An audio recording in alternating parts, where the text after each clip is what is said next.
Hello and welcome to Women Engage Program Season 5. I'm your host, Rose Misati.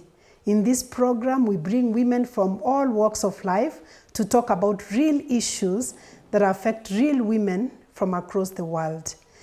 In case you're watching us for the first time, be sure to follow us on our various social media platforms to watch previous episodes. Today, I have two beautiful ladies with us. They're going to talk about a topic that is very close to my heart, and that is women in leadership. I will ask them to introduce themselves, tell us the various leadership positions they have occupied in the past and the ones they occupy now, and also make sure to mention to us the very first time they occupied a leadership position. I will begin to the lady at the far end. Introduce yourself. Thank you so much for this opportunity, Dr. Misati. My name is Chanya Kiongo. Currently, I serve as a woman leader at Advent Hill Primary School. I am the principal of Advent Hill School. Of late, we no longer call it Advent Hill Primary School because it is a group of schools where we have the primary section and the junior school. The earliest time I remember being a leader, I was a very young child, and I doubt if I had even gone to school. But in church, we had these Pathfinder activities, and I was a very young child, and I was asked to be a leader. These days, we call it the Eager Beaver or the BCB. Very young. Very young. Very young. So that was the time Yeah. I remember being a leader. And after that, when we started schools, those days we did not have the nursery school. And if it was there, I didn't go to nursery school. But I remember when I joined class 1, I was put a prefect to collect books and something like that.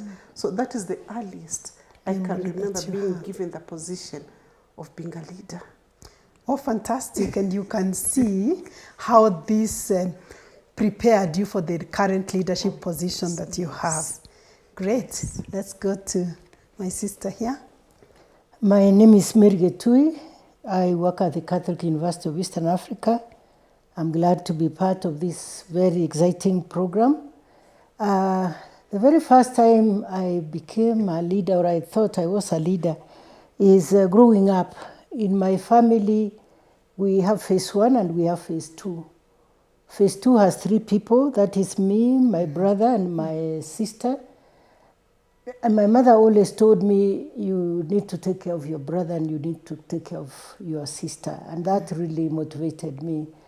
Then going to church, the Sabbath school teacher would always say something, Mary do this, or Mary tell the others to do that. And that was very motivating as well. And then coming to school, I remember in high school, I was a captain of my house. I was also a prefect. And in church, all along, I've heard this and that. I've also been privileged to serve at national level. I had 6 years at the National AIDS Control Council as the chair of the board. My professional life, our professional bodies have provided leadership. And at the university where I serve now, I've held the position of Director of Quality Assurance for 7 years and several other responsibilities. Thank you. Oh, fantastic, fantastic. Such a great duo that you are. I personally remember the earliest leadership position that I held was taking care of my siblings. I think I was maybe like 6 years. My sister was 3, the other one was a few months, and then my mother would leave me to take care of them, make sure they have eaten, even take my younger sister who was a few months to clinic. So I was 6 years old, I was taking the baby to the clinic. It's not something that I liked back then, and I don't think it was anything I enjoyed. But when I look back, being left to take care of those children, sometimes I nowadays look at a 6-year-old and I just cannot imagine how I did it. Because some 6-year-olds are being fed, they're being bathed and dressed. So I don't know how that happened. But yeah, I'm grateful for the leadership positions that I've occupied over time. Dr. Misati, that reminds me also as a child. Yes. when I was growing up, I happened to be the eldest. So anytime my parents would leave, I would remain with my two siblings. And one thing that my mom tells me was that anytime there was a problem outside, I would carry my brother on my back and hold my sister, and we go back to the house to run away from whatever danger that was. The danger that was there. So it seems this issue of leadership started really early. You were groomed, you were prepared. Let's talk about the position of women in leadership, even locally, globally. Professor Getui, would you like to tell us something about that? Yes, as we are aware, the world is almost like 50-50 population-wise, but all through time, men have occupied leadership. The thing is that women are in leadership all the time, but it's not as recognized and it's not as much talked about. Yeah. Because to run a home definitely requires this woman to be an economist, exactly, to be a cook, a teacher with homework, a house manager. Yeah, so women are in leadership, but it may not be as recognized as the leadership of men. But I hope that from this program, we are going to affirm every woman and tell her that she's a leader, and it is the position where she is, the situation where she is, where she can practice her leadership skills. Yes. Thank you. I listened to somebody this morning who said that the average woman makes about 28 decisions every day. What is going to be cooked, what somebody is going to wear, going out. And I looked, I said, yeah, at first they looked so many. I said, it's possible. 28 decisions every day. So we occupy leadership right from the home. Tell me, being a leader as a woman, what has been your experience, Florence? What has it been like? What are your highs? What are your lows? Well, I would say being a leader is really a very humbling experience.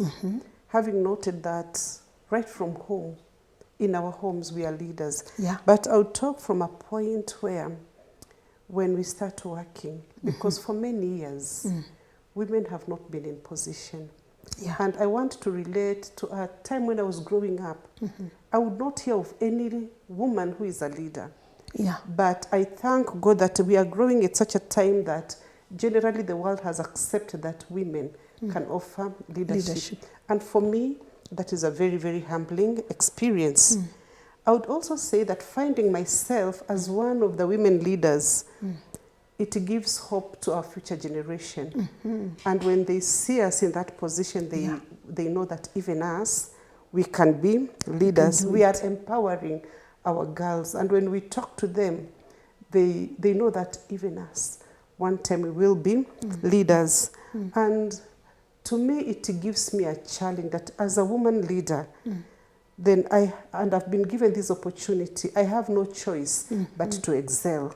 Because if I do not excel, the doors of future women leaders will be closed on a case study. Oh, yeah. And they will study and say, women failed. So because I do not want to be part of that statistics, and every other woman who has been given that position will realize that they really excel, because we do not want to be part of the case study so that our young girls can also be future leaders.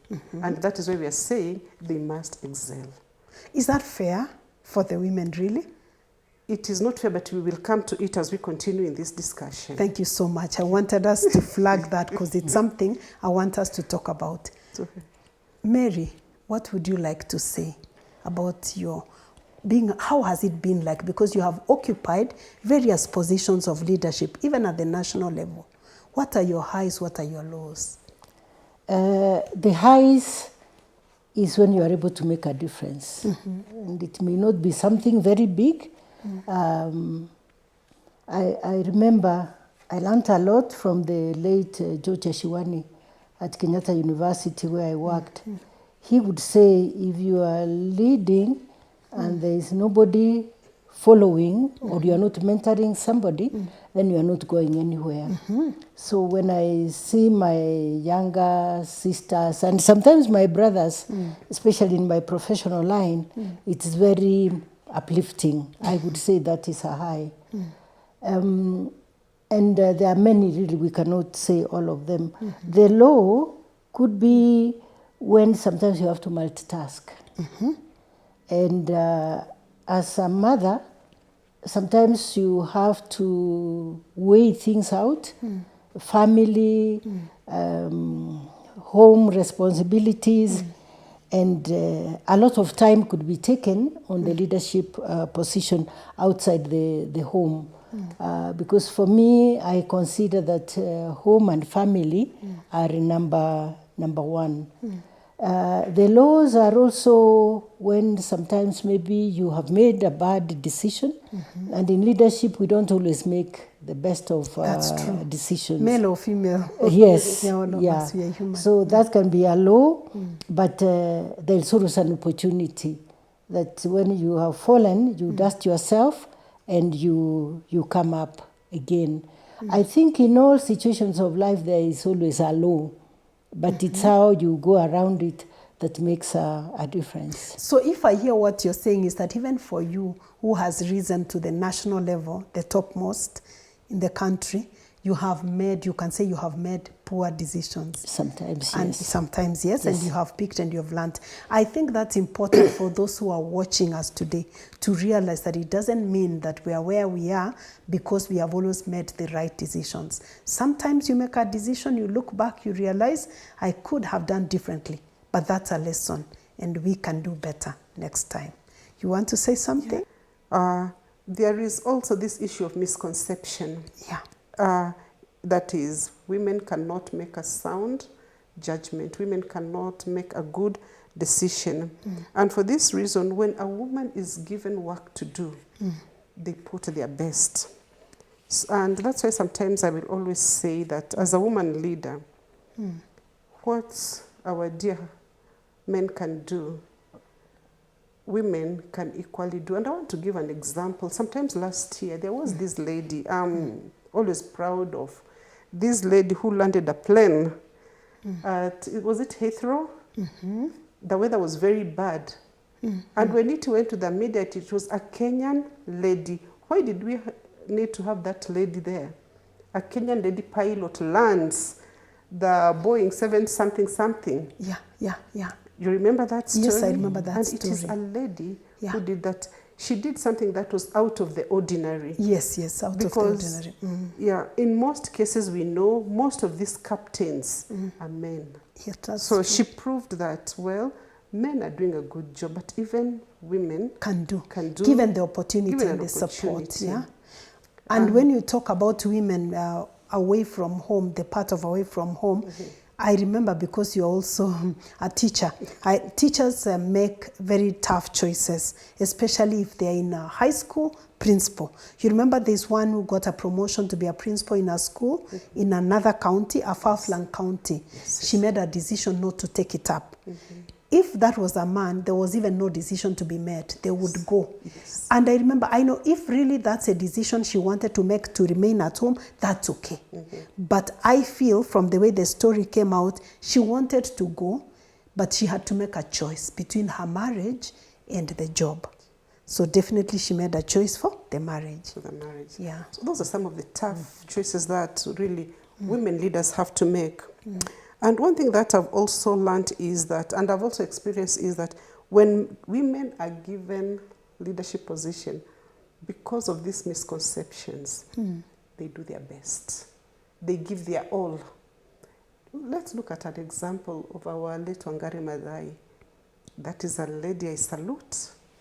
And just crossed across the border, the president of Tanzania, our neighbor. Samia Hassan. You see, I'm talking of the African context, but there is this president who was called, is it Helen Sirleaf Johnson? Helen Sirleaf Johnson. Yeah. We can mention, and the list is endless. When women are given an opportunity, for sure they excel and they put their very best. That's what I'd like to mention shortly. Thank you so much. Mary, would you like to comment? Are there any challenges that you can say you have faced and by extension women they continue facing in the workplace? Yes, I think we'll just go back to the misconceptions, and therefore when a woman is in leadership, there'll be so much noise around. And this noise sometimes is deliberate to distract you from your responsibility. I think it is good to understand that job or that task that you have and see how best to go about it, because the noises will always be there. That's and I'm in that, well, maybe because of my age, that there are times when you don't owe an explanation as to, or an apology, or to be apologetic about certain things that you have done, especially if you have consulted.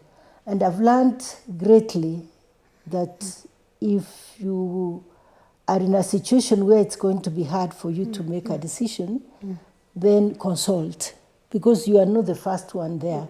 There are those who have been there, who have gone before you, and you can always learn from them. And it doesn't really have to be women only, but you can ask any other leader that you consider supportive, or somebody who has made it. They always have ideas. And another challenge is people, okay, well, let's use this phrase. The higher you go, the cooler it becomes. The challenge where you could be there with the people, but you are not there.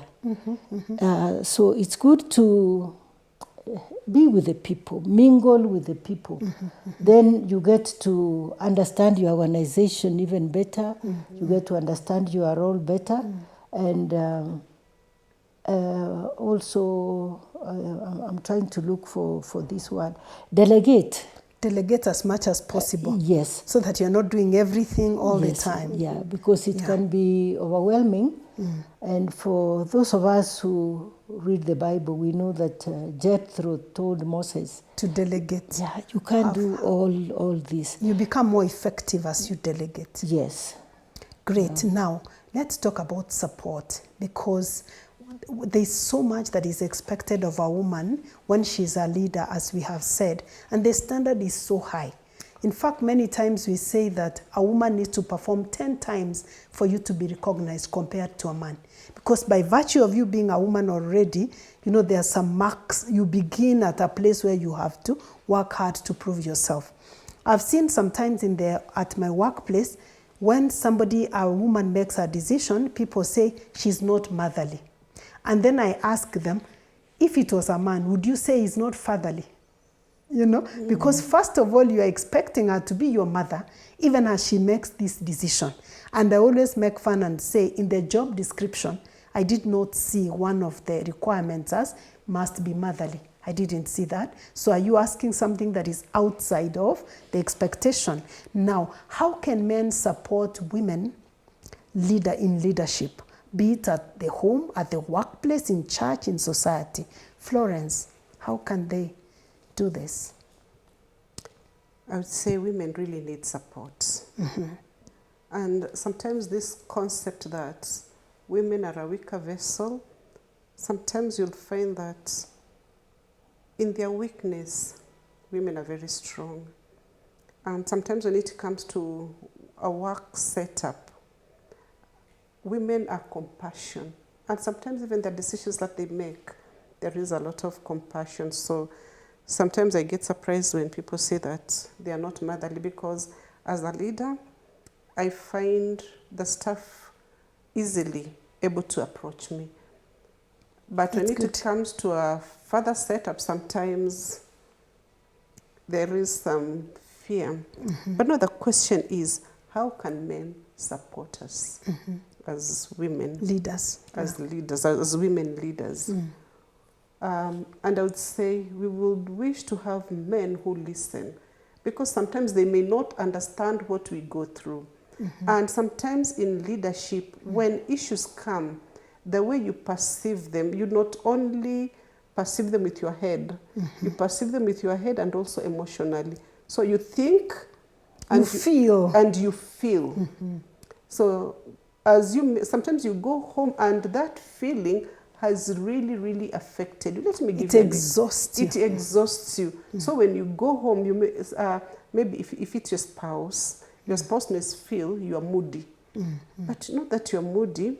It's something that has drained you, maybe a situation at the workplace. At workplace. So men should learn to listen and to understand us. And they need to be readily there so that they can encourage us as women. Available. They need to be available. And because, remember I said, one of the challenges is that you'll find that women, when in position, also travel a lot. When we travel a lot, I would expect these men will stand in the gap. At least in the home. In the home, when we are not there. And they also need to support us, bearing in mind and knowing that even women can offer leadership. Because if at home we are able to offer leadership, what about our stations of work? It doesn't mean that we only need to be women leaders at home. But even at our place of work, they need to accept that women can also offer leadership. Thank you. Mary, what would you like to say? I would just add that my fellow teachers who are dealing with both children's boys and girls, both genders. Motivate those girls. Teachers, both men and women teachers, if we can motivate the girl child. Of course, there is concern now that a lot of attention has been put on the girl child against the boy child, but it's because of the environment that we are in. So our men teachers, please support the girl child. If you see their leadership potential, encourage it. I also think that there is a lot of opportunity in church. Our pastors, could you give us sermons where you are talking about women in leadership and affirming them? I think this could go a very long way. And very at important. Home, yes, at home as well. Personally, I don't know what I would say about my husband. He set me free. He supported my career growth. He supported the things that I have done. His office supported my work in every way. And I'm truly grateful for that. And I believe that there are many, many other men that are doing this for their wives, for their daughters. Yes. I also would encourage, let's read. I'm of old school. I still read the text hard. We are together. Yes. In the same group. Yes. Yeah. So there is let's encourage us or the women to read about leadership. One of the books I've been reading is about the deputy president of the U.S. It wasn't easy. Her mother was a migrant to the U.S. The marriage broke, but it's really her mother who brought them up with her sister. That's very important. Yes. When you read the biographies of women who have gone there before. Yes. And let me say, before I give you a chance, a few seconds, each of you to tell me what motivates you, let me comment something. When you talked about teachers, I have seen one of my children was telling me in the school that he was in, they were nominating, they call them governor and deputy governor. And you know, the teacher would give messages like, the governor should be a boy and the deputy governor a girl. So it was being normalized in that way that the girl can only be deputy. So when the girl wants to be governor, they were looking like, no, the position is for a boy. And the girls would ask, but why? Because he's a boy. Are you seeing some of the messages that we are passing from a very early age? So that is important because teacher's voice, teacher's opinion mean a lot. What a teacher tells a pupil is so important. Teacher said, it leaves a lasting impression in the life of the child. So let me come to you, Chanya. What motivates you in your leadership position? what motivates me in my leadership is when the team I am leading appreciates what I'm doing. When you see, children are so loving. Yeah. When these children appreciate what we do, Yeah. when the stakeholders, Yeah. when the Supreme Board appreciates what I do, That that motivates gives you. me a reason to Yeah. continue. I remember there are times I get so discouraged. Yeah. And then a child writes you a note and tells you, teacher, I love you so much. Wow. And you know, that gives you a reason the following day to continue. To keep going. Fantastic. So, thank you. Fantastic. That's appreciation. Fantastic. What motivates you, Mary? What motivates me is just that God made me unique in my own way at a time such as this, because I believe each one of us there's a purpose for our being. And for me, big things, small things, I see them as an opportunity and a moment to make me grateful.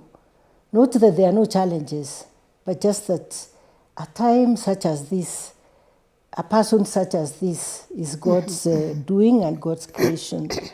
And sometimes you do things and you don't know what impact it's going to make on somebody. Yeah. Yes. Maybe somebody has graduated, because I've spent a good part of my life at the university. Then you find somebody who says, you know, my interaction with you made a difference. And I'm the person that I am today because of you. Actually, as Chanya said, yeah. if you were at that very low moment, then you wake up again and say, and you keep going. It is worth it. Great. And for me, I'm motivated to leave an impact in the world. Like when we drive and you see Wangari Maathai Road, when we go to Karura Forest, Uhuru Park, we remember a woman who sacrificed for this nation. She's dead now, but we continue enjoying the fruits of her sacrifice. So I know that one day somebody will stand and say, it's because of Chanya, it's because of Mary, because of Rose that I'm here. So dear viewer, we have come to the end of our program today. I want to celebrate you, motivate you, encourage you, and tell you to go for that which the Lord created you to be. Be the best that you can be and leave a mark in the world. Thank you.